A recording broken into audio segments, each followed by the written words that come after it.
A little bit of background. I understand you were born in Missoula, Montana. True. I don't remember much of that. I was too young at the time.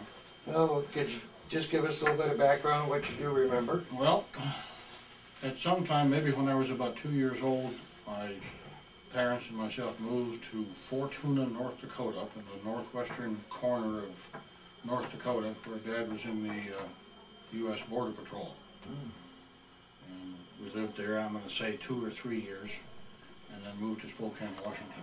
Okay. And Spokane was part of where I grew up. I went to the first 5 grades of school there, through a Catholic school. What school was that? Oh Lord, I don't have no idea. Fine. I just, by and large, I remember the nuns. Okay. And the fact that the public schools at that time had gone to sight reading, teaching reading, and the Catholic schools stayed with phonics. As a result, I can generally read and spell rings around my contemporaries. But for the 6th grade, then we moved to North Richland, Washington, which was about 3 miles from the edge of the Hanford Atomic Works, the plutonium factory out in the desert. And I went to the 6th and 7th grade there, I think. Then we moved to Pasco, Washington, which is part of the Tri-Cities, again down in southeastern Washington in the desert. And that's where I went to Pasco High School eventually.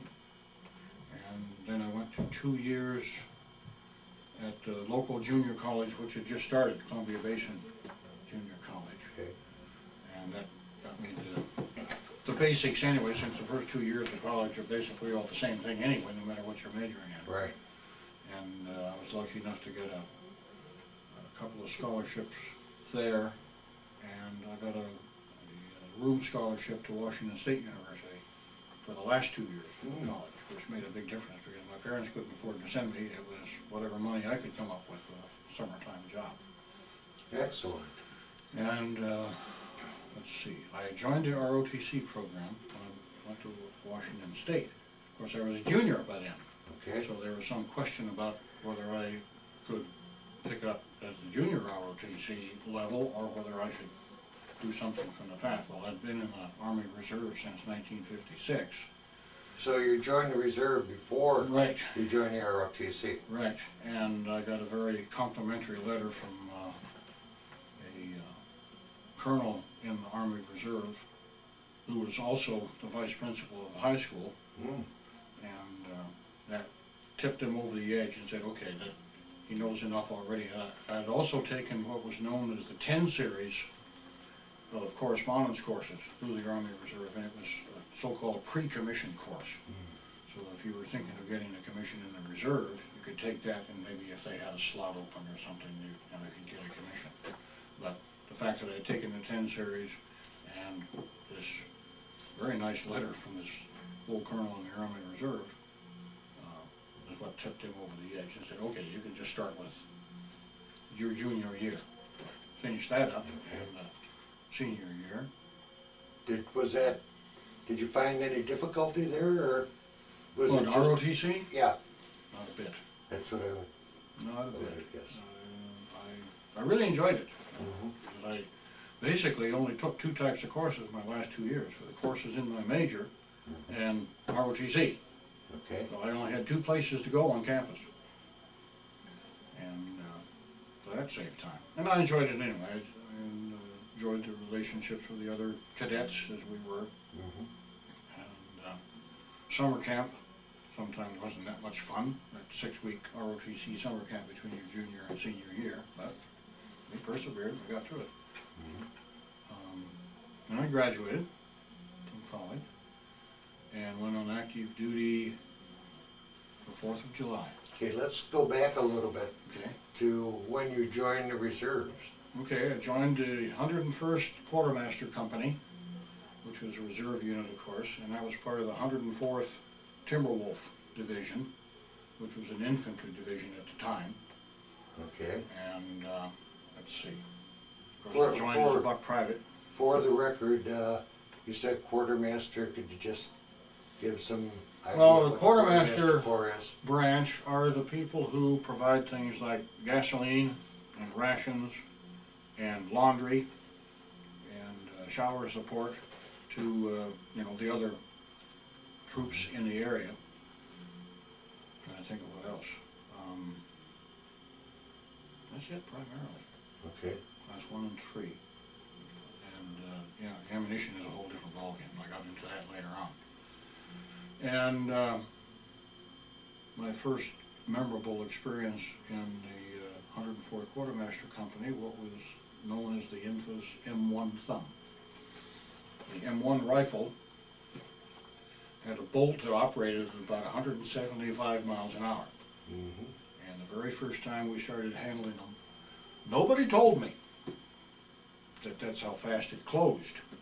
So we had the bolts open, and I had to push down on, I think it was called the bullet guide or some fancy name like that. And all of a sudden, I'm holding a 9.5 pound rifle on the tip of my thumb. Was this in basic training? No, it was back at the unit. It was Okay. before I even got to basic training. Okay. But that was the first and last time I ever made that mistake. Mm-hmm. But of course, when you got your thumb being held by the rifle, it's hard to get yourself out of it, because what are you going to use to pull the bolt back?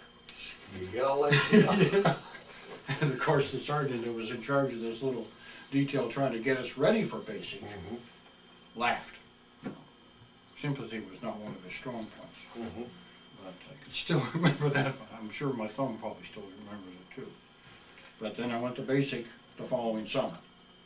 Whenever it was that I joined, I don't even remember. I think it might have been November or something like that, 56. And I went to basic for 2 weeks at the Yakima Firing Center. You ever see the movie To Hell and Back, Audie Murphy? Definitely. Okay. You remember the part where he was supposedly in North Africa? Yes. That was at the Yakima Firing Center. Oh, it was. Which is about as much like North Africa as you can get, and not be in the actual place, because it's desert. Yes. Because most people think that the state of Washington is totally covered with evergreen trees, but that's only the western third. The eastern 2/3 is either scrub trees or absolute desert. Well, everything east of the Cascades is Yeah. desert, isn't it? Pretty much. Yeah. So we lived in tents for those 2 weeks, and the thing that got me thinking about getting the commission was my next door, or the guy at the next cot in the squad tent, who initially scared me, because I had just seen the movie The D.I., Jack Webb, and there was a character in there, a Hispanic guy that had a knife, and he threatened a couple of people in the platoon during the movie. Well, Ray was the Hispanic, and I looked at him and I thought, oh shit.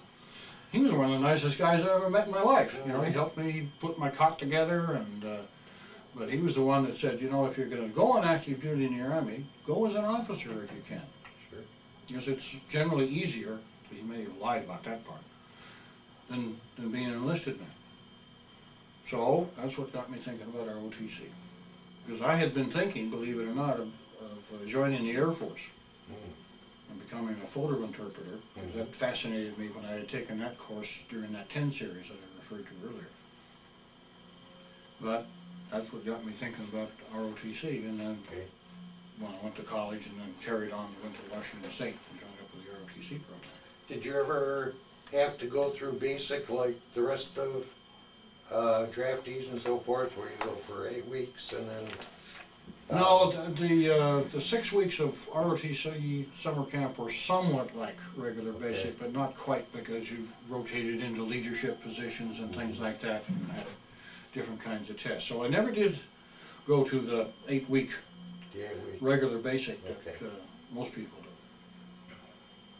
So in 1960, got my commission, graduated from college at the same time, of course, and promptly went to Fort Knox, Kentucky for armor basic, armor officer basic training.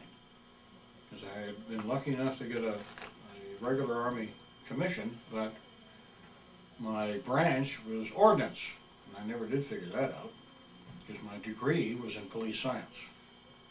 Or now they call it law enforcement. So I ended up in the Ordnance branch, which is ammunition. Yes. And, well, more than just ammunition, but ammunition and vehicles and weaponry. But anyway, I ended up in Ordnance, but since I was regular Army, I had to spend 2 years in a combat army. Those were the rules at the time, and maybe as they are now, because that gives a person in a service support branch an appreciation of what the guy in the combat branches have to put up with. You know, a little identification there. So I went to the Armor Officer Basic at Fort Knox and got assigned to the 3rd Squadron of the 8th Cavalry in Coleman Barracks, West Germany. West Germany. Were you with Elvis? No, he was I think in the 3rd Armor Division. Okay. I wouldn't want to swear. It was about that time though, 1960, 61. And oh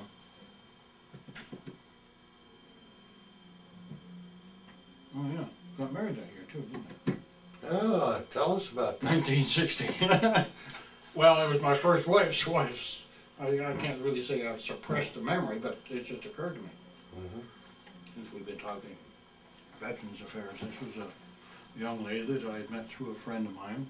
Went up to New Year's Eve to a movie and dinner or something like that, and fell in love, and I proposed, and then we got married in August of 1960 after I had finished. Pardon? Oh, okay. Got married in 1960 after I graduated from college, and she went with me to Fort Knox for Armor Officer Basic. And then we went back to Pasco, Washington, because I didn't have approval to take my wife with me. And while I was on leave there, between Fort Knox and Germany, I did get approval. So we had to go through the rush drill of shipping things, and then her coming with me, and so on. So we ended up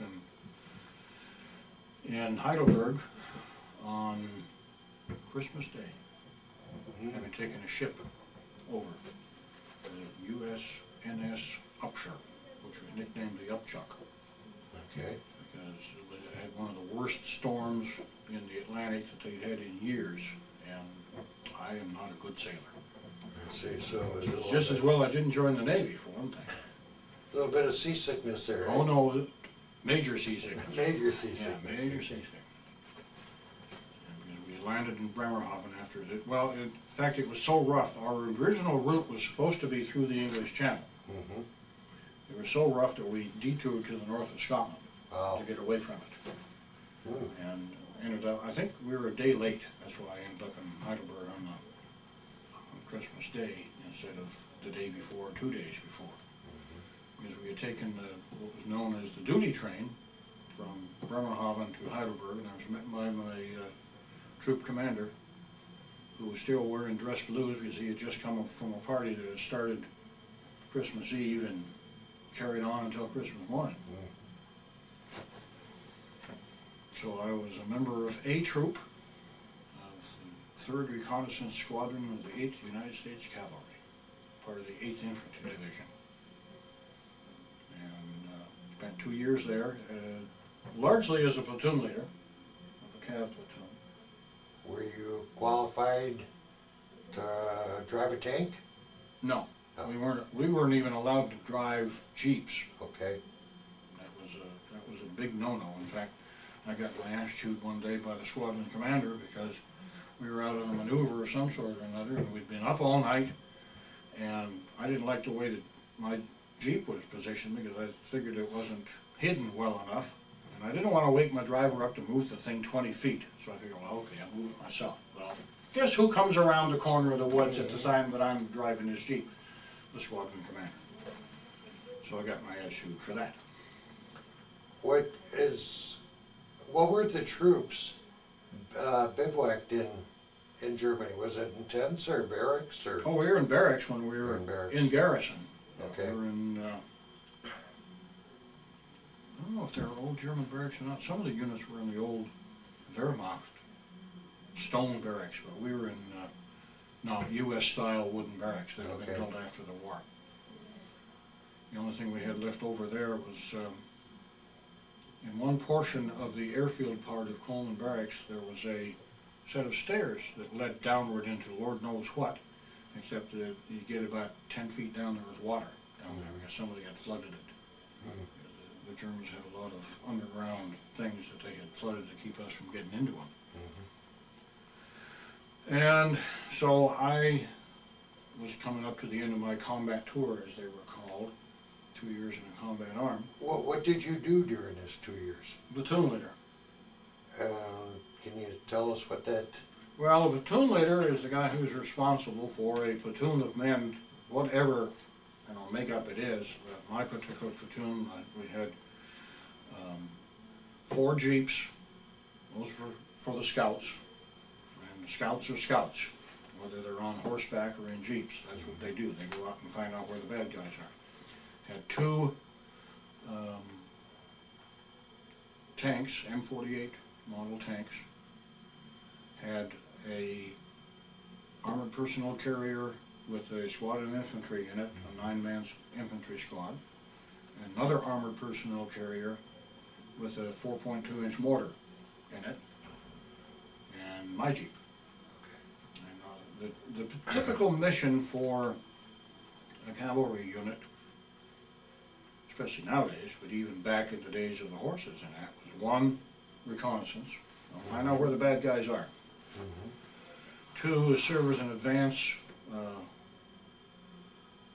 defensive area to force the enemy to get out of his, let's call it march formation, whether the march formation being whether it's on vehicles or actually walking.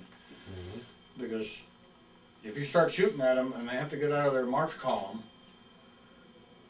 that slows them down. So cavalry is good for delaying actions without getting too critically involved, so that you can be able to disengage and fall back to another ridge line or something like that. Let them form up into a march column again and hit them again. Another thing is the so-called economy of force missions, where you're on the move and you're the advance guard for a much larger unit, and but you've got enough firepower with you to raise all kinds of hell with the enemy without having to get the main force involved, so that they don't have to get out of their march column. Right. And obviously another one would be security. Sometimes if, well, security is obvious, and there's also called the connection, I don't even remember the technical term anymore. The connection between 2 major units, say like 2 divisions, if there's a line between the 2 of them, it's been drawn on a map, but on the ground, it may not fall into good areas. So you may stick a cavalry unit in there to make sure that you don't lose contact from one division to another, and especially so the bad guys don't get in there in this gap, because it's the same sort of thing in police work. Shift change is dangerous, because you got guys that are coming into the station, guys ready to go out, and if you hit the bank at the same time, then you're gonna have, you may have success as bank robber, but the police may have a hard time reacting. It's the same way if the enemy hits at the boundary between 2 divisions, nobody's sure who that enemy belongs to initially. So if it's your division and mine, and they're in there, okay, is he over on your side? Is he on my side? What's going on? That's what the cavalry unit can be used for. Excellent. And I had a couple of other jobs in the same squadron. I was a property book officer for a while, which is keeping track of the property. And there's a lot of property to keep track of. And after that, I was the executive officer of the headquarters troop for a few months. And the headquarters troop has all the people that operate the squadron headquarters. Squadron, by the way, is the cavalry equivalent of a battalion. Okay. Anywhere from 400 to 600 people. Okay. A lot of people. Now, a troop is equivalent to a company. Squadron is equivalent to a battalion. And then one step up is regiment, which is common to both, say, like infantry and cavalry. So I was sitting in the Squadron Headquarters one day because I had been told that my new assignment was going to be right there in that same area at what is now referred to as Preposition War Reserve. There was a bunch of tanks that were earmarked for a unit that was in the States, but in case, you know, the Russians were threatening to come boiling over the border or something like that, the troops would fly over, take up some space in some barracks, and get those tanks and those personnel carriers, etc., so they didn't have to ship them from the States, they're already there. Right. So I was just waiting for that to happen, and I got a call on the phone from Lieutenant Colonel Pauley in Berlin. What the heck is this about? I don't know anybody in Berlin. What rank are you still? I was a first lieutenant. First lieutenant at this point. And what the heck is this about? So I got on the phone, of course. Lieutenant Hebert, sir, and he said, well, this is Colonel Pauley at the Berlin Ordnance Office. Welcome to Berlin. Sort of, what? Because I was expecting to actually be closer to work from the quarters that my wife and I lived in than I was in that cav unit, because it was outside of Mannheim, and this Preposition War Reserve was just in one portion of the city of Mannheim. Oh. Well, somebody had a change of heart somewhere along the line, so I was going to be assigned to the Ordinance Division in West Berlin, which is one of the best assignments I had in my whole time in the Army. Is that right? Yeah. Well, for one thing, my area of expertise or greatest interest in history is Nazi Germany. Okay. And where better to, you know, see where things happened right there on the ground, even though we had basically ruined Berlin. Sure. You know, we used to refer to it as urban renewal courtesy of the 8th Air Force. Right.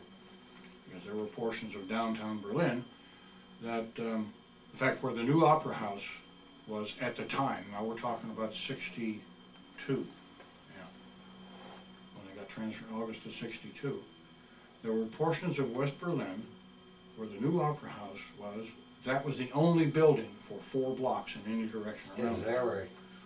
Reason being, or at least the way it was explained to me, was that they couldn't build anything new until 20 years had gone by and they could not find the owners or the survivors or the descendants of the owners of the property. Oh. Okay. Well, we're talking about 62, right. 45. That's 17 years. Well, exactly. And as it turned out, a lot of the owners had ended up in places like Auschwitz and Dachau and so on, and they weren't coming back. Right. So when the 20 years were by, then they could, you know, rebuild, which West Berlin had started doing. But anyway, we got things sorted out. I wasn't staying in Mannheim, I was going to Berlin. So I packed up my wife and my older daughter, who had been born in the hospital in Heidelberg in 1961. In fact, yesterday was her 44th birthday. How did you like Heidelberg? Well, we weren't actually in Heidelberg, but Heidelberg was nice. We went there a few times for sightseeing, went to the Heidelberg Castle, you know, up overlooking the river and so on. And I went to an antique store one time and bought a sword that supposedly belonged to Ludwig II, the Mad King of Bavaria. I said, yeah, right, I believe this. Yes. But it was I've still got it. It was a nice sword. And pretty area. That's what I understand. That's Very why pretty. I asked. In fact, you know, when the Americans were approaching Heidelberg, I think it was the mayor went out and met the commander of whichever army unit was approaching, and they cut a deal that they wouldn't fight over the city and we wouldn't shell it. Right. So Heidelberg survived that particular portion of the war. So we had to drive, of course, to Berlin from Mannheim, and a portion of that was along the Helmstedt-Berlin Autobahn. Of course, everybody knows about Autobahns. They're the forerunners of interstate highways. But Helmstedt was still in West Germany. Berlin was 110 miles inside of East Germany. So you had to drive through East Germany, which we didn't even recognize as existing diplomatically. Right. And so we had to have what were known as flag orders, which were written, I think, obviously in English, but also in French, and especially in Russian. And they had to be letter perfect. If there was one letter out of place, you could get sent back. So the MPs at the Helmstedt checkpoint, which was checkpoint Alpha, made sure that your letter orders were perfect before they would send you on to the East German checkpoint. The only thing that you had there to hand the East German guards was a piece of blue paper that says, I've been through the Russian checkpoint. Because you stopped at the Russian checkpoint and handed in your orders. And they made sure it was checked. And depending on the relationship between the United States and the Soviet Union at the time, you could be there for 5 minutes or an hour. Even though the only thing that was necessary was about 3 different rubber stamps on those flag orders and another piece of paper to hand to the Russian border guard saying that, yes, I've cleared the checkpoint. So then we proceeded to checkpoint Bravo, which was on the western edge of Berlin, and the MPs at both Alpha and Bravo kept track of the time. You left Alpha at such and such a time, you got to Bravo at so and so a time. The speed limit was, I think, 100 kilometers an hour, which is 62 miles an hour. If you got there too early, you got a speeding ticket from the MPs. That was it. Yeah, that's right. Because you shouldn't have gotten there too early, because obviously if you got there at X number of minutes, you were speeding. Yeah. And the big thing about that, they weren't that concerned about whether you were speeding or not, but it gave the East Germans an excuse to stop you. And they didn't want that, because things were, you know, at any given time, were really touchy. So we got to Bravo, and it was nighttime by the time we got there, and I phoned my sponsor and found out how to get from checkpoint Bravo up to the Berlin Brigade Headquarters. And one of the interesting things that in the conversation I'd had with this Colonel Polly before we left was, what kind of plates and silverware does your wife like? I think, what? You know, this is another what. I had a lot of what's getting assigned to Berlin. Well, at the time, Berlin was still an occupied city. In fact, I earned an occupation ribbon for just being there. I'll be darned. And part of the occupation thing was that the West Berlin government provided our silverware, provided our plates, provided the furniture in the quarters. So we had a little choice as to what the furniture was too, as opposed to, here's your quarters, there's your furniture, shut up. Approach. So then, you know, I consulted with my wife and we found out what it was. Anyway, got to checkpoint Bravo, got into our quarters, and I was, which one was I assigned to first? Ammunition Division. Now, one of the ammunition depots in West Berlin, the American ammunition depots, was in an old, and get this, German Navy ammunition depot. Now, why the German Navy had to have an ammunition depot this far from the sea, I will never understand. But there it was. So a lot of the bunkers were theirs. Of course, a lot of West Berlin was still left over from the Second World War too. In fact, right across the street from the Ordinance Division headquarters was a set of barracks buildings that were in the shape of a widened U, which at one time had been Germany's equivalent of West Point, the Hauptkadetten-Anstalt. After that went away after the First World War, as we said, there'll be no more of this foolishness, then Hitler's bodyguard battalion took it over after the Leibstandarte Adolf Hitler. And portions of them were in use by the U.S. Army, and portions were fenced off because it had gotten shelled, the bomb had come down through the roof, down through all the floors, and it failed to detonate and all this sort of thing. But a buddy of mine we had the key to it. So we went in there, we took a look around. It was fascinating because from the SS occupation, there were murals on the walls in the barracks showing a couple of SS men attacking a pillbox with a flamethrower and a potato masher grenade, and the SS motto, "My honor is loyalty," up on another barracks room wall. But they weren't the only occupants, because the occupants after that were the Russians. So there were also some writings in Russian. Sure.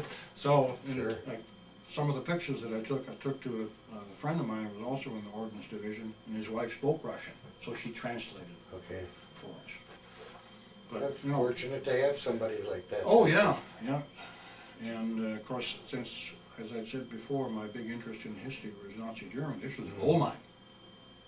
Absolutely. Yeah, so I've still got those slides that I took there, and any that I took downtown that were still surviving. A lot of the old buildings did not survive. Ironically, one of the buildings that survived the intense Allied bombings, you know, us during the daytime, the British at night, was the Luftwaffe Headquarters building.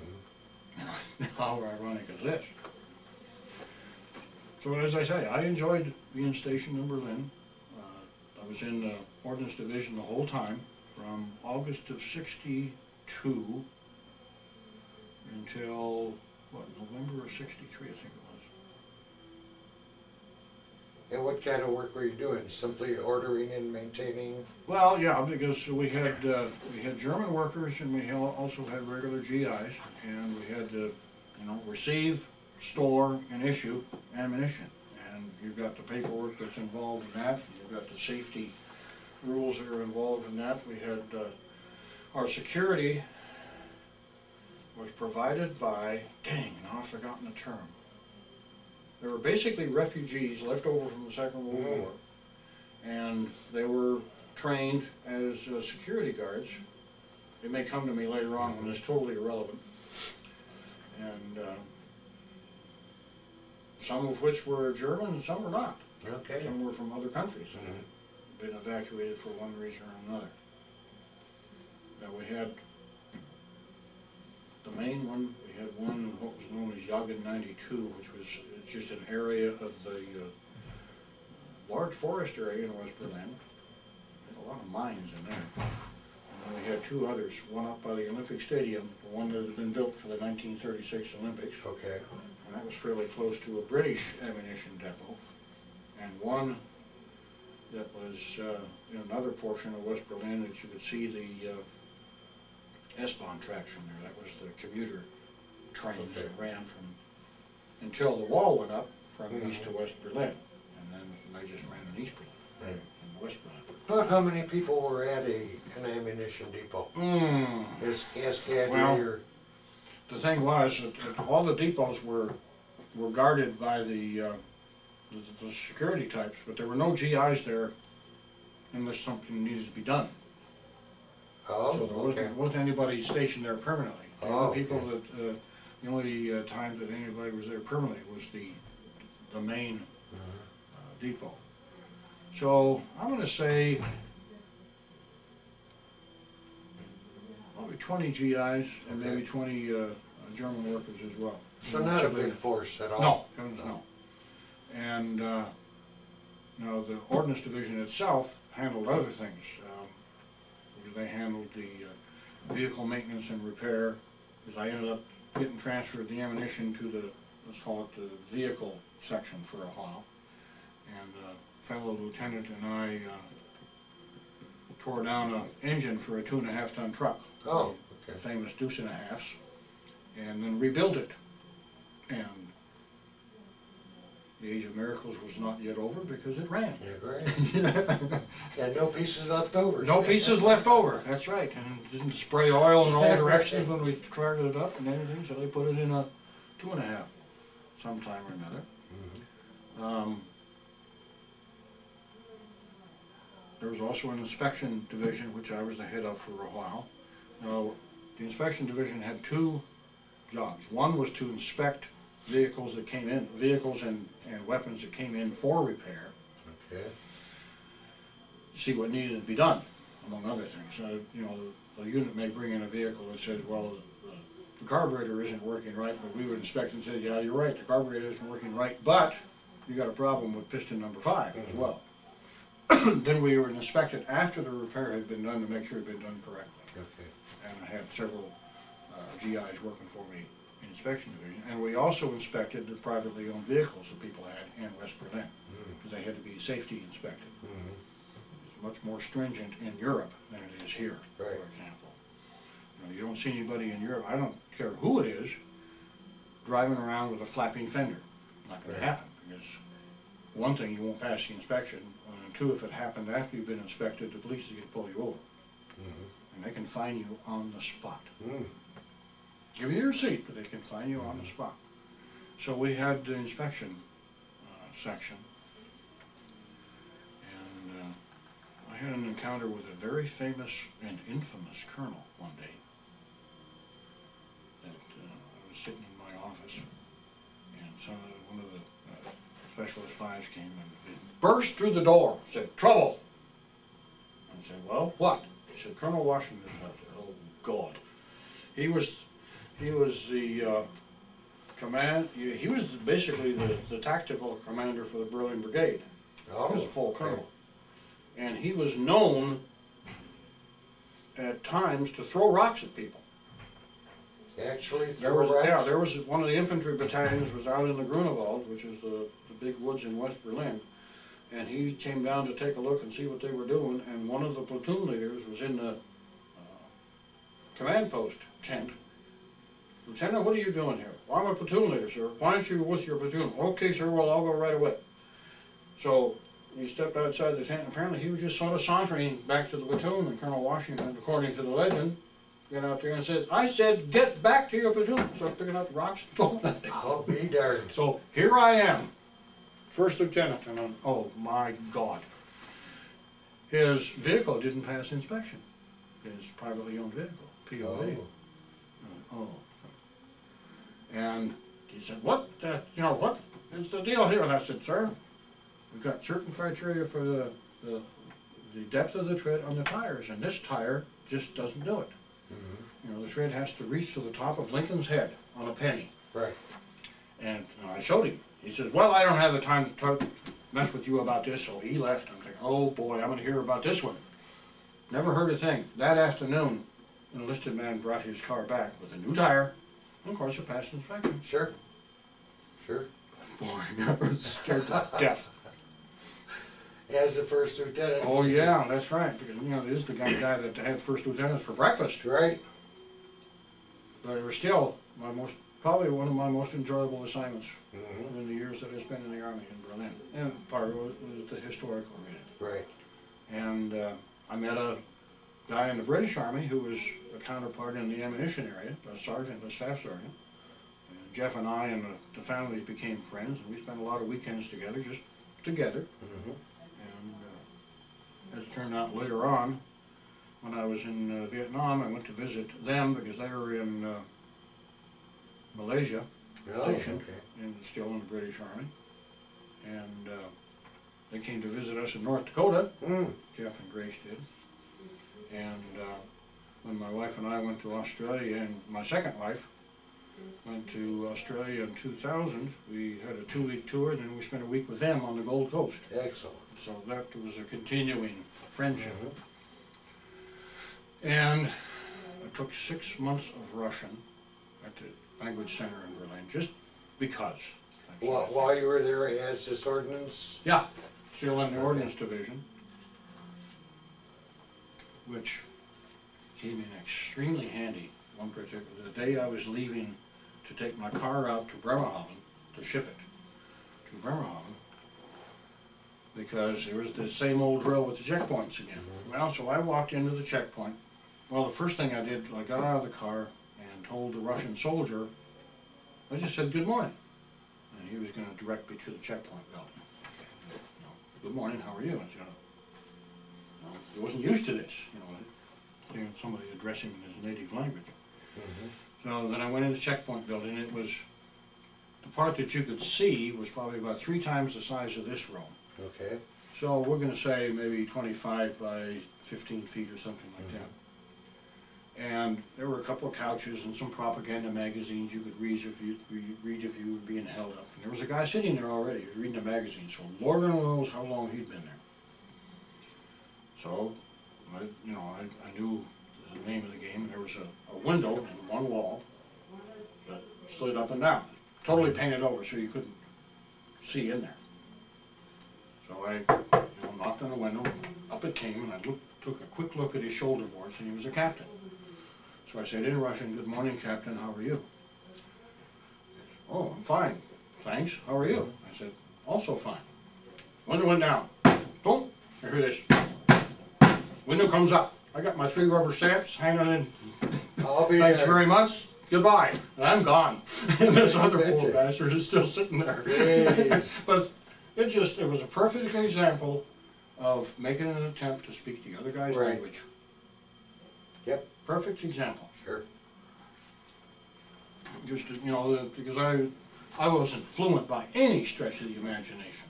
No, but well enough. Well enough so I could say good morning, how are Right. you, and thank you, and goodbye, and so on. And, I didn't address him as comrade captain. That would have been, Right. probably figured as, ass kissing or something like that. But I addressed him as citizen captain, Right. Господин Kapitan. So, I was rather proud that day. Oh, yeah. I can understand why. Yeah, then my wife and older daughter took the duty train out from Berlin and went to Bremerhaven, got on the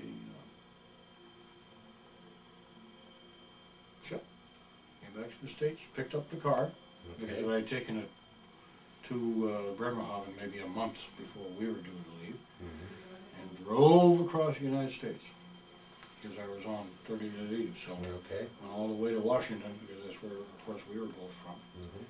And from there, I've got to think, went to Fort Knox again.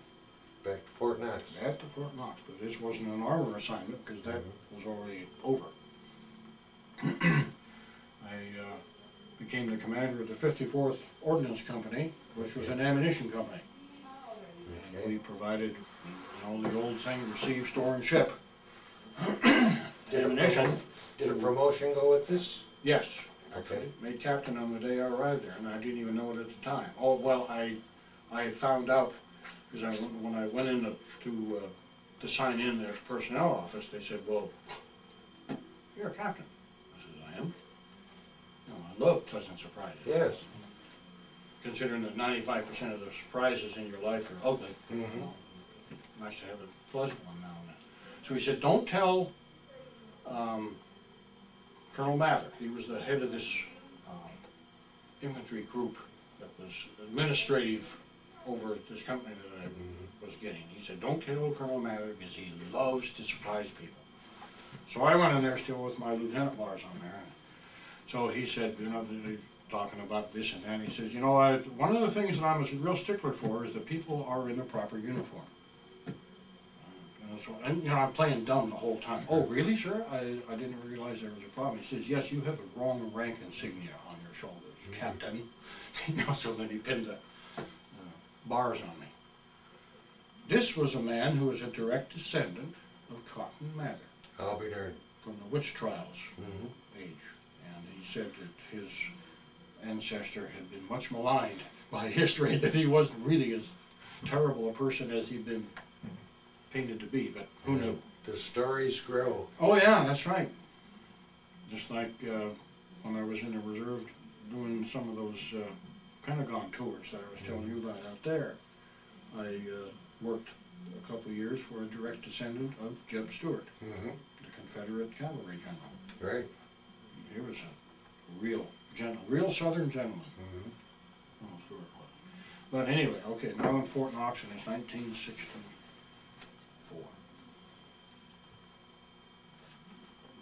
54th Ordnance Company. We had that mission received, stored, issued, and there's a lot of ammunition because Fort Knox is a training outfit, primarily. So there's a lot of business in tank ammunition and machine gun ammunition with the tankers that are going through basic tanker training. And we went out in the field a couple of times, and in 1965 we got orders to go to a classified location overseas. as if this was fooling anybody. Because there was a little place called South Vietnam that was heating up very rapidly. And prior to the company getting the orders, we got tagged by 2nd Army to provide a reinforced ammunition platoon to go to a classified location overseas. Guess where? So, fool that I was, I picked my very best people. I'll say that because you'll know in a minute why I said that. So I picked the 2 best lieutenants out of the company, and I had 4 of them. I picked the best NCOs and the best men. And then I had to supplement them with some other people that got assigned into the company for this move overseas. And they went through a training period type sort of thing, even though they basically knew what they were doing in the ammunition business. And a week before they left, the company now got orders to proceed to a classified location overseas. I had just gutted myself.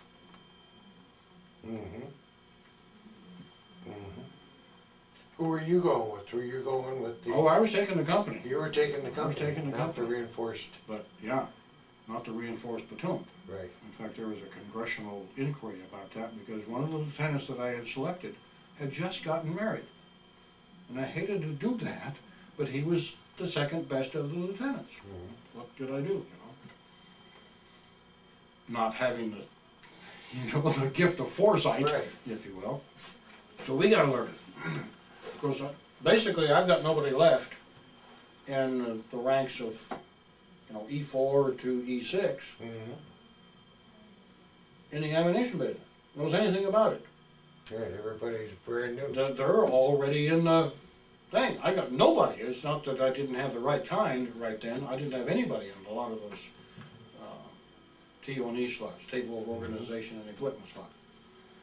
So they sent us replacements.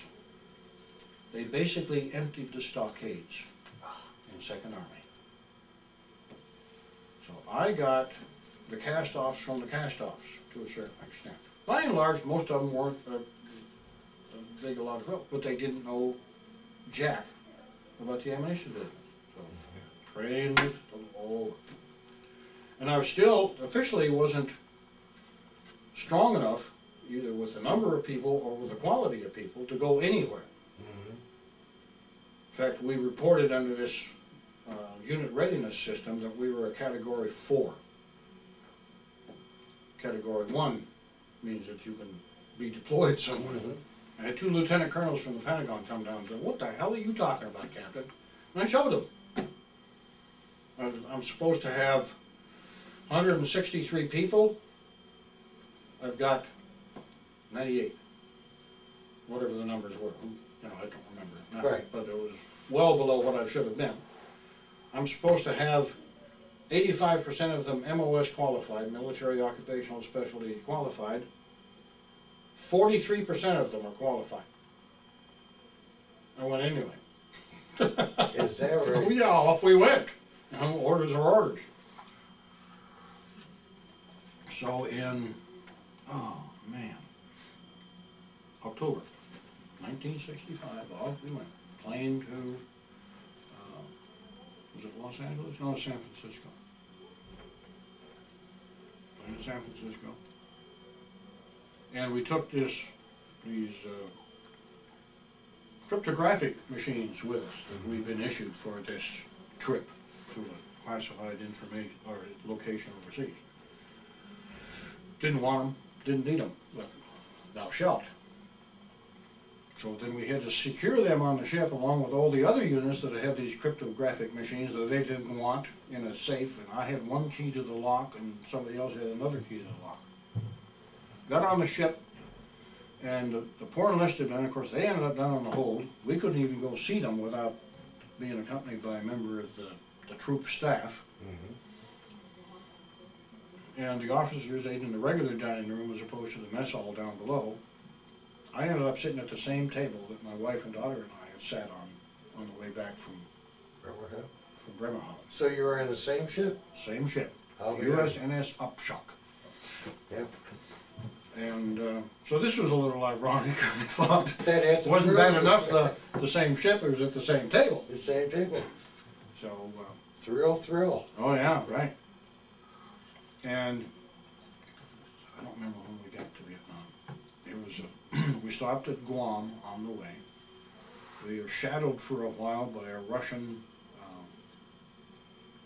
so-called fishing boat, trawler, that was the term at the time. I tried shouting at them in Russian saying good day, but I'm not sure they heard me, because they weren't really that close anyway.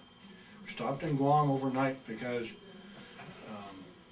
they wanted to refresh the water tanks with fresh water instead of salt water. And I found out that didn't work because some idiot had left one particular valve open, and as fast as they were pumping it on one side, it was going on the other side. Oh, jeez. So we had saltwater showers for the trip down to Vietnam. That's wonderful. Oh yeah, yeah. You just had this constant feeling of something being on your skin, no matter how much you got to dry yourself off. Landed in Vung Tau. Where is that, the southern part of? Yeah, that's the the southeastern peninsula? part of that peninsula. Okay. And took landing craft from the ship to the shore, which was sort of romantic considering all the films we've seen. Of course, we didn't have one round of ammunition amongst us, Right. because there wasn't any. And got on a bus, went to the airfield at Vung Tau, and flew from there to Bien Hoa Air Base. Okay. And from there, then we got on buses again, I guess, and went to what was known as LBJ, Long Binh Junction, Long Binh, Vietnam. And of course, Johnson was president then, so sometimes some people took exception to being called LBJ. In fact, the stockade was known as the stockade there at Long Binh was known as the ranch at LBJ. Is that right? Because we had a stockade out there too. Yeah. So we got more or less settled in. There was another ammunition company there, and so the two of us were expanding the ammunition depot and also building our own encampment at the same time. First started out in tents, and then the first thing that we built that was out of wood was the latrines, and then the mess hall, and then started building hooches. By that time, I'd gotten assigned upward to what was at the time the 60th Ordnance Group, which was supporting all the units in the area with back to quartermaster stuff and ordnance stuff and whatever else came up. And so then I went into the material office there. That was sometime early, I'm going to say January or February of '66. And worked for a really nice major who knew it. In fact, he was across the hall. That was one of the things we did too, was build our own BOQ. Yes. Out of dunnage that the ammunition had come in on. And we still had a GP medium tent top to it, and then we replaced that with corrugated plastic eventually. BOQ being Bachelor Officers Quarters. Right, you're right. And Major Shepherdson, who everybody called Major Shep, and I played a lot of cribbage in the evenings. Okay. In fact, we had gotten to the point that if you play cribbage at all, the last 5 holes, we would play the cards as carefully as if we were playing chess, because we'd gotten to know each other entirely too well as to what kind of style of cribbage players we were. And let's see, so that's February, March of 1966. And I left in October of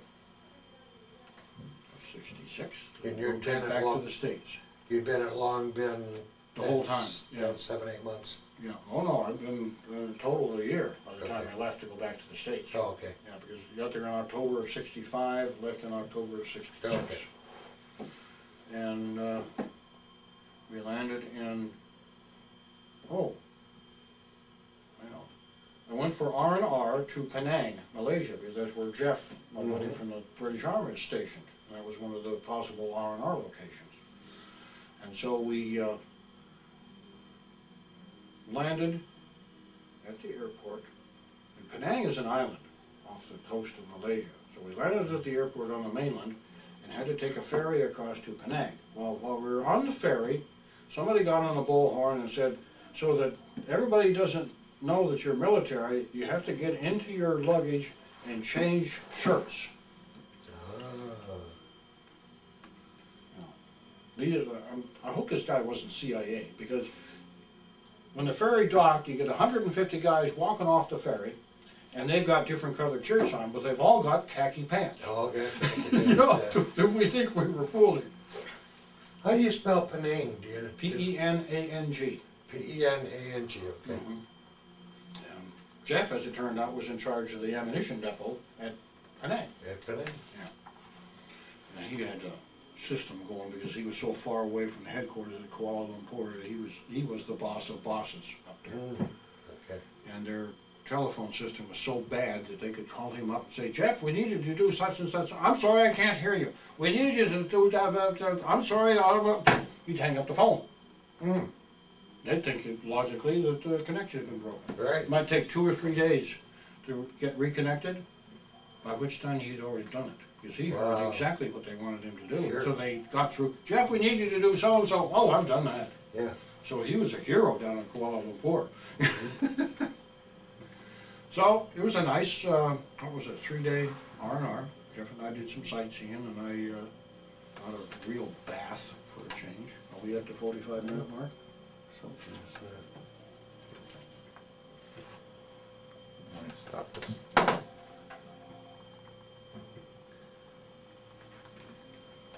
not moving. No. Nope, didn't take. But if that pause button was down, then it wasn't recording at all. Yeah, who knows?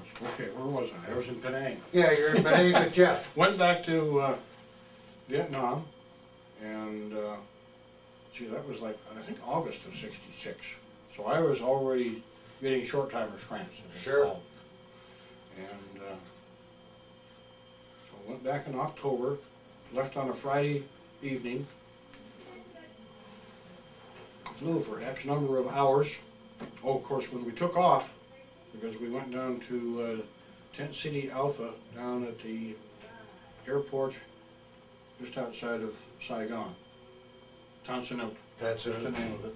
And when that plane took off, as soon as we cleared the end of the runway, he stood it on his tail to get us away from the anti-aircraft gunners as quickly as he could, in case there were any around there. Sure. This was, of course, in the days before the handheld anti-aircraft missiles that everybody, you know, the Stingers and the Red Eyes and so on, pretty much. But anyway, so I got back. My parents met me at the airport in Pasco, having transferred from the civilian airport outside of Travis Air Force Base outside of San Francisco. And my wife and my then 2 daughters showed up a few minutes later. Went home with them, and next morning my wife told me that she was very fond of me but didn't love me. And so we had a very bad patch there for a while. I was assigned, you know, after leave, and we drove cross country again to the Aberdeen Proving Ground, which is basically the headquarters of the Ordnance Corps for the Officers Advanced Course. And that's in Kansas? No, that's in Maryland. In Maryland, okay. Yeah. And so that was 6 or 7 months long, and that was when I had one of those adventures of driving in the snow through Montana. Ah, yes. At night. And an adventure I just soon not repeat. And went through the advanced course, finished that up in June of '67, I think. And this was the last week or so of the Ordnance Advanced course was the same as the Arab-Israeli 6-day war. Okay. So we'd get out of class in the afternoon and wander over to somebody's BOQ room and cheer on the Israelis. Yes. On the radio. Sure. Okay, I gotta think. 67. Okay, for the advanced course, where did I go? Help. Yeah. Oh. Went to Fort Hood, Texas. Okay. And was assigned to first the Brown Board was a logistical study board headed by a guy named Brown, to see how the logistics was being operated in the U.S. Army and how it could be improved. So the first thing I ended up on was a test of the training ammunition calculation system that the units were using to figure out how many rounds of this, how many rounds of that they would need for a certain type of training tank. Okay. Only one unit out of 50 knew what they were doing Mm-hmm. when they were trying to calculate this stuff. So this was an attempt at automation. It was about the time. Yeah, it was about that time. Univac 1005 computers, which we even went to a class on how to program them using punched cards that you fed into the thing to install the program. And anyway, I had a really excellent civilian, an Army civilian working for me that basically ran the test. But he proved that the automated system was like 95% accurate, whereas the human system was about 5% accurate. So that particular test was a success. And there were all kinds of us in the test headquarters. From there, I went to the 13th COSCOM, here it comes, Corps Support Command. Okay. Which, now a corps will consist of 2 or more divisions, and a Corps Support Command then supports the units that support the divisions, plus it also supports the divisions themselves with supplies of all sorts, anything from petroleum products to food to the ammunition to the hardware, the whole thing. I worked in the material office there, and it was a regular staff job, and we'd go out in the field when the units would go out in the field and practice our logistical support. Like somebody once said, I heard in the last 3 months, the amateurs study tactics, don't study logistics. Because more battles have probably been lost due to logistics than any other reason. Right. Now, you're still at Fort Hood, right? Yeah, still at Fort Hood. Now, is that a training command at Fort Hood? No, what was it? 1st and 2nd Armored Divisions were there. But it wasn't a training command, other than, units were always training to do something. But it was probably just, another base. Directive base, okay. Yeah, there was no regular schools at Fort Hood. Okay. And then, in 1970, I left Fort Hood to go to the Special Weapons Officer Training Course in Albuquerque, New Mexico, Sandia Base, to teach me how to be a Special Weapons Officer. What can was it? Yes, Sandia, named after the mountain that's above Albuquerque. And I think it was run by the Navy, actually, Sandia Base. And they taught us how to build nuclear weapons and how to take them apart and how to monitor an area that's radioactive using, and we monitored a real radioactive area out in the desert on Sandia Base. And the whole time I'm hoping that I don't end up with a nuke weapons unit, because that's got to be one of the worst assignments the U.S. Army can ever give you. But I did. My orders were to end up being the S3 of a artillery group. Now, the S3 is the training officer, by the way. So that's a staff level above company-sized units. And left the family back in Washington again, flew to Frankfurt this time. Staying in the guest quarters overnight, waiting to go off to the south of Germany to this S3 position, and some captain shows up. And I'm a major by now. Okay. I forget where I made. Well, I made major in Fort Hood. Fort Hood. And he's got different orders for me. Seems to be my lot in life. I think I'm going one place and I'm not going another. He says, no, you're going to take over the command of the 162nd Company in Zergel, West Germany. And where in the hell is Zergel? This is a little bitty town up in northern Germany, close to the Dutch border. And in support of the 1st German Corps and a Dutch Army Corps with nuclear weapons. So I flew up in a horrible rainstorm, because they were in such a hurry to get me up there, I couldn't even take the train or be driven up. A 2-engine Army aircraft that I thought was going to fall out of the sky at any particular moment. And took over command of the 1/6 Deuce. And all of the horror stories that I'd heard about special weapons were not only true, but understated. You see, when you're messing with nuclear weapons, and there's a partial logic for this, one thing, the basic rule is the 2-man rule. No one, absolutely no one, will get close to or work on a nuclear weapon by himself. It must be another person, and another person with equal knowledge of what's being done. This is a preventive, if you will, to keep some nutcase from trying to set one off. So, during the 2 years that I had the 162nd, we had 14 major inspections or major visits, to include a visit from the guy who was the nuclear weapons guru in the Pentagon, a civilian of one sort or another.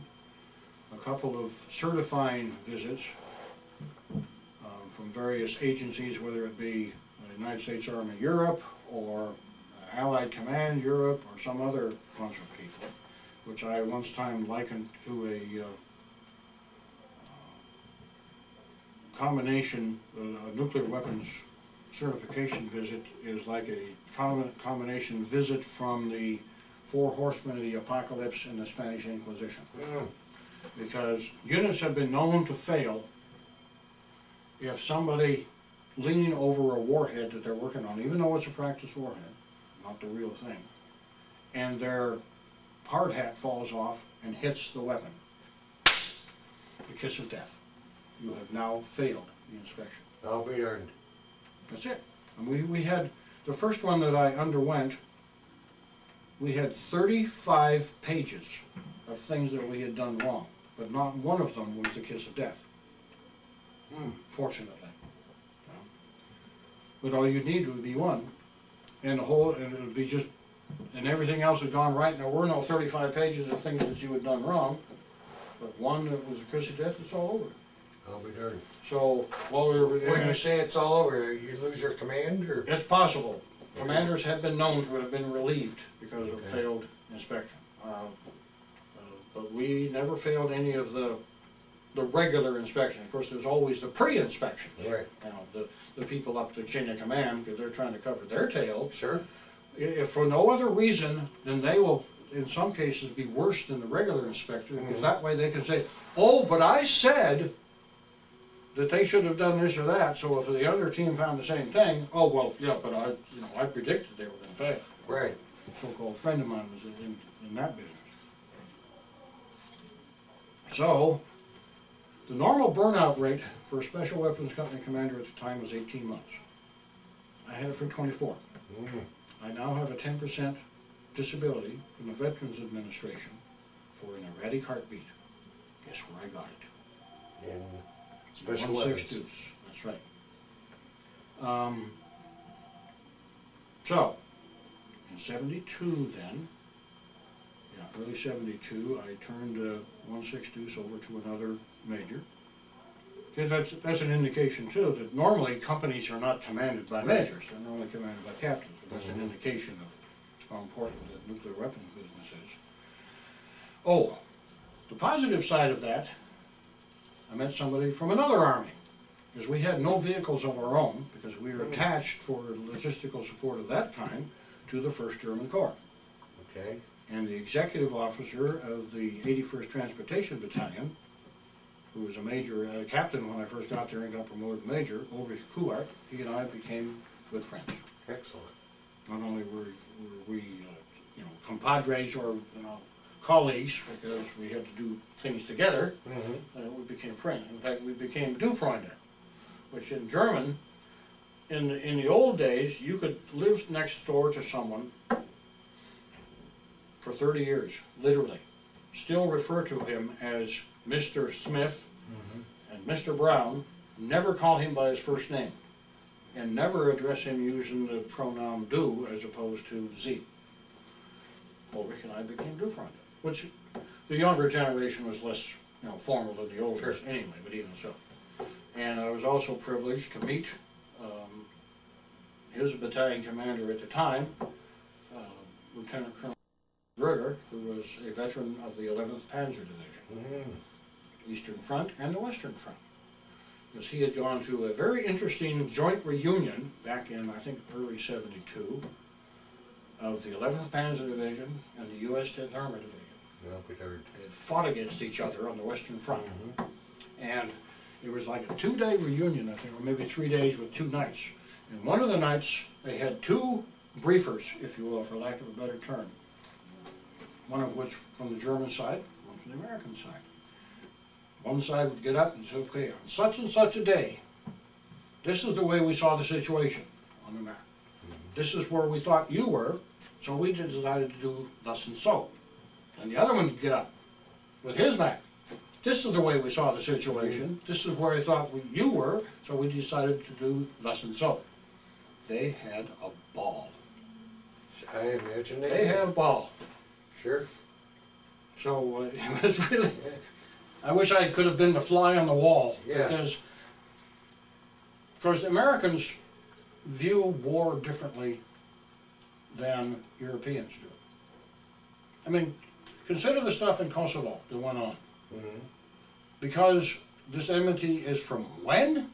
The 16th century. 16th, a long time ago.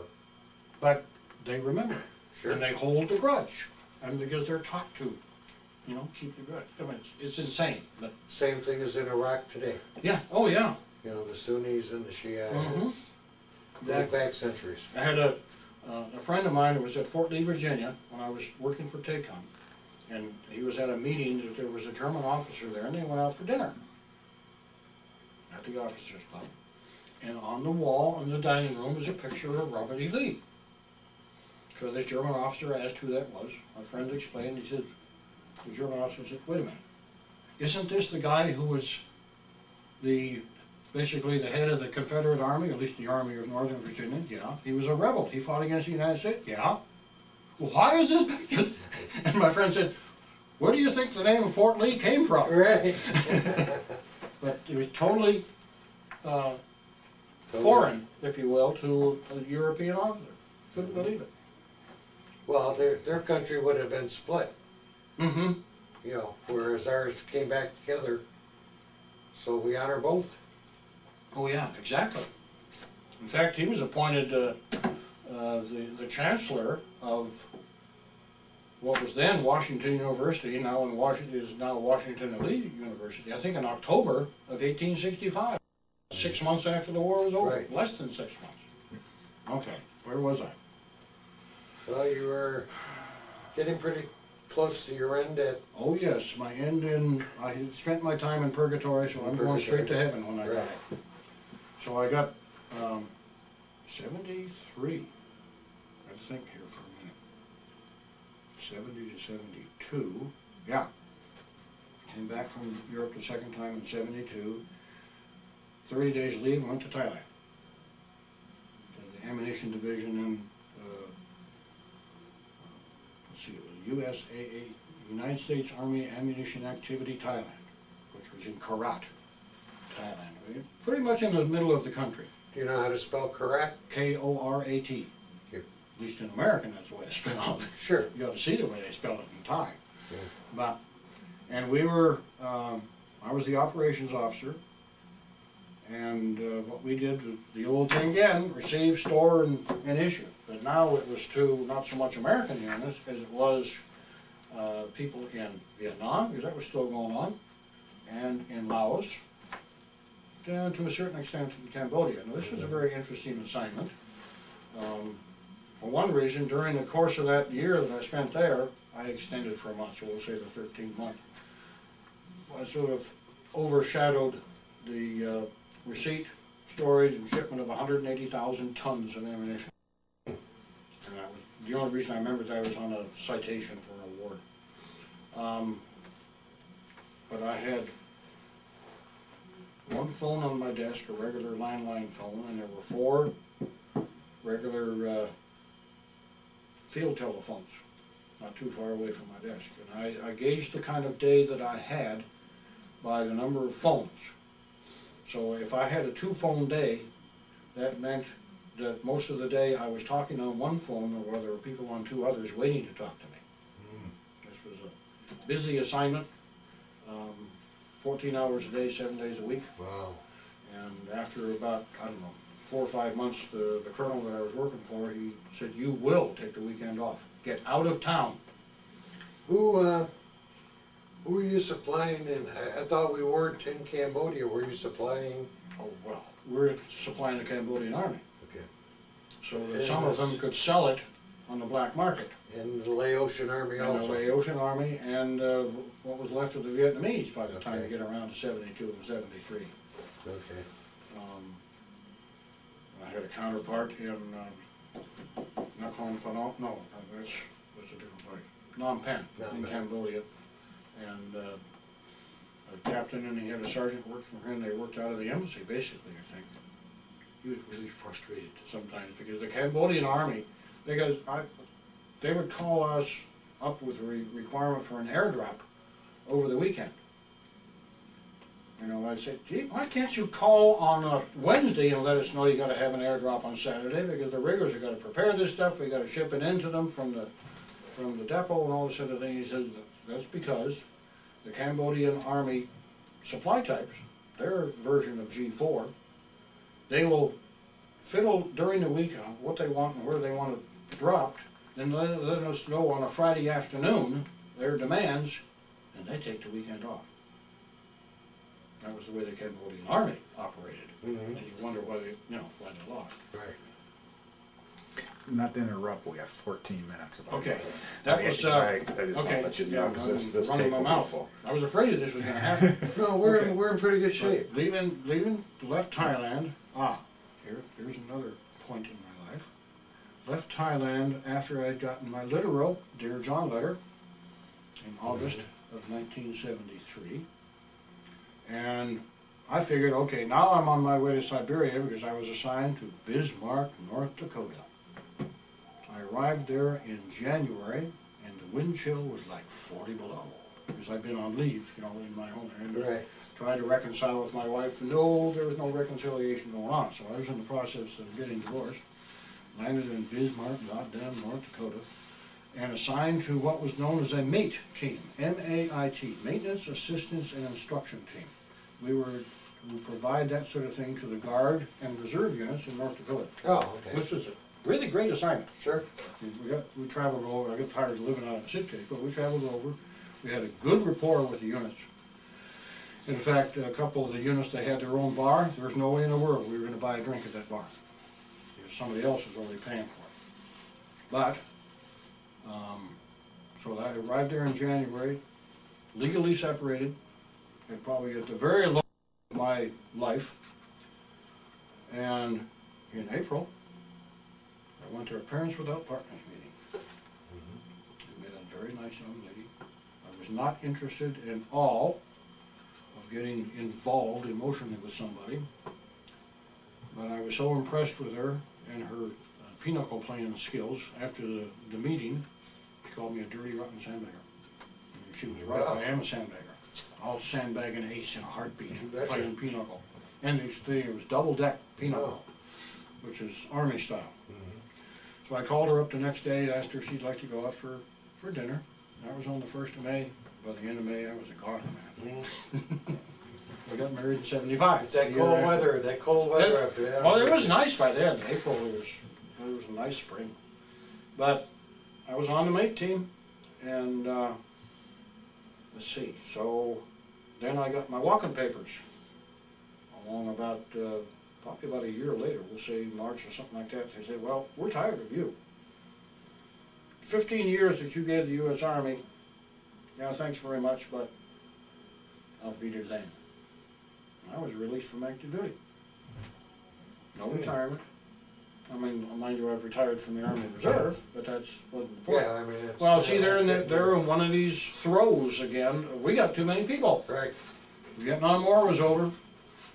There was a guy that took over the team as a major after I left and became a police officer for a while, said that the Army had gotten rid of 400 Army pilot warrant officers because there were too many of them.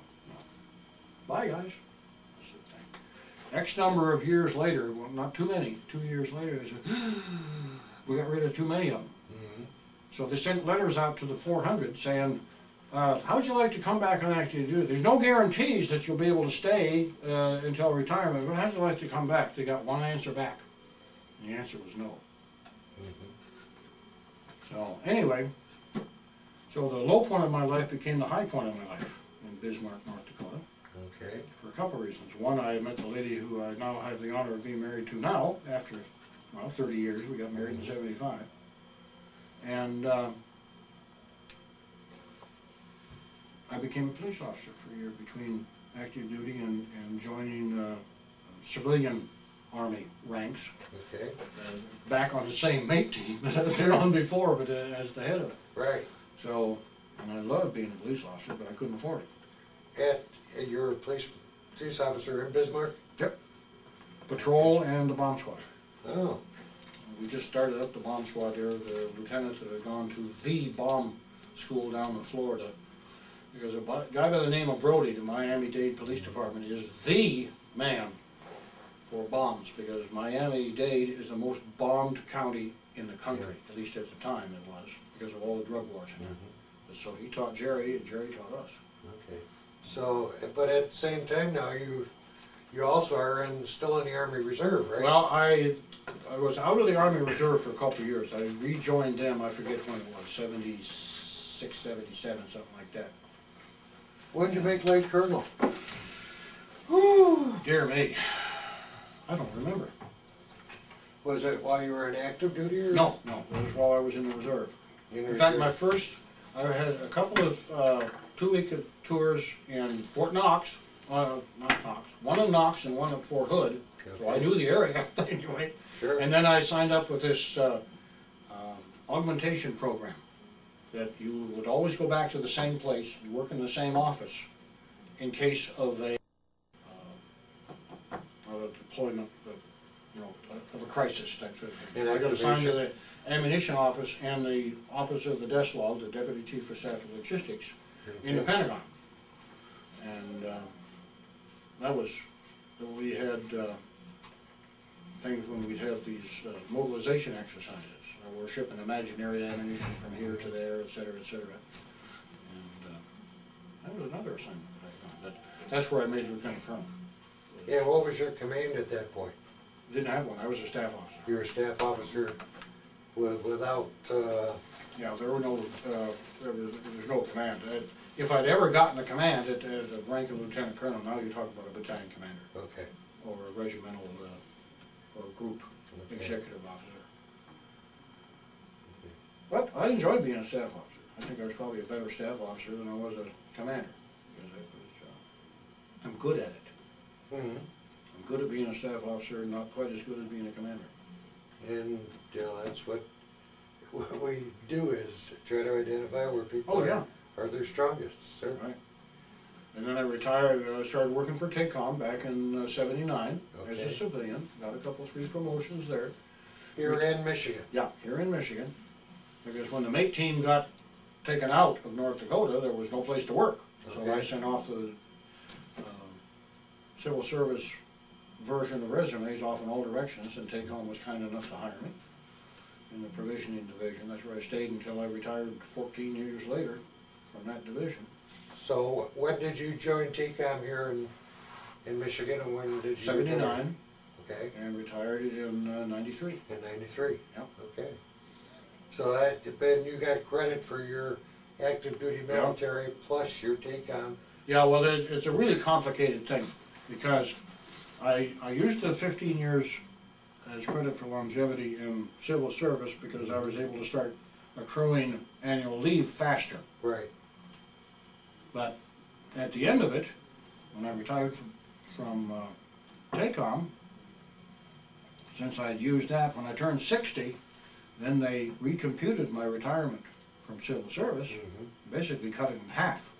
Yeah, we darn. Because that's the catch 60 as it's known. Now, if I had bought into the retirement program, which I felt I couldn't afford at the time, then they wouldn't have cut it in half, but they did. But fortunately, I had the Army Reserve retirement. Right. So the combination of the two is what I'm living on now, plus that part-time job at the local library. Plus Social Security. Oh yeah, plus, I have become, yeah, that's right, I'm a triple dipper. You betcha. I love it. Yeah, you betcha. Well, I paid enough into Social Security, I figured. Yep. Well, John, I think what we've heard today is I found to be a very interesting story. Well, thank you. It was the first time that, at least in the interviews I've done, that we got a picture of what goes on behind the scenes. Oh yeah? Most of the people who have come in have been more the action type stories. Oh, okay, the people that were in combat units. In combat units or stuff like that, so it's very interesting to hear what goes on. That to support those. 80% tail wagging and 20% combat dog. Exactly. Yeah. Exactly. So I'd like to thank you very much for coming in. Oh, appreciate it. And as you know, your story will end up in the Library of Congress. There's a scary thought. I think it's a well, great maybe thing. somebody will find me. Like as Maybe we were somebody talking will find me, out right. there in the other room, that there was, what in the hell happened to John Hebert? Right. Oh, there he is. There he is. Yeah. So it takes a while to get there because the transcribing of the Oh, sure. tapes and so forth Yeah. is done on a volunteer basis, and sometimes it takes a few months to get them done, but it will eventually get there. Good. And you will get a tape that Jerry will do for you at home, and Okay, we'll great. make arrangements to get it to you. Yeah, and I'm down in this area because we have one son that lives in Sterling Heights, around 15 Mile and Hay. Oh, So okay. that's not that far away from here. That's very close. Plus, I'm an active geocacher. Oh yeah, You know about geocaching? I know. All right. I have a nephew and his wife were. Great. It's very much a family event. Yeah. That's the big. In fact, I just sent a query letter off to the AARP magazine, offering to write an article Oh, about it, okay. because it's Well, it's become its own subculture. I will be watching the magazine. What's, do you know your nephew's team name and his No, wife? I don't. No, because everybody has. They're a team down in name. Ohio. Oh, okay. I'll probably want to toss any of their logs or anything then. I'll ask them when I see them at Christmas, but I don't know. Oh yeah, no, how people do go to different states. Yeah. I've found geocaches in